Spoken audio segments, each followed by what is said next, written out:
আচ্ছা বন্ধু, মেয়েদের প্রতি খারাপ নজরে তাকালে কি শাস্তি হতে পারে?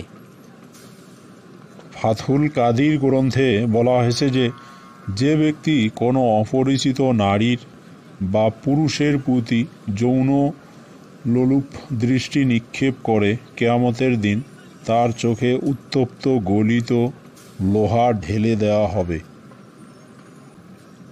ফাও ফাও মেয়েদের প্রতি খারাপ নজরে তাকিয়ে গোনা কুড়ার চেয়ে তোকে একটা মজার হাদিস বলি। সে হাদিসটায় নবী সাল্লাল্লাহু সাল্লাম তার সাহাবী আবু জরকে বলেছিলেন যে তোমাকে আমি এমন দুটি আচরণের কথা বলে দেব নাকি যা কার্যক্ষেত্রে অতি সহজ এবং মিজানের পাল্লায় অন্যান্য আমলের তুলনায় অনেক ভারী। আবু জর রাদিয়াল্লাহু বললেন, অবশ্যই হে আল্লাহর রাসূল।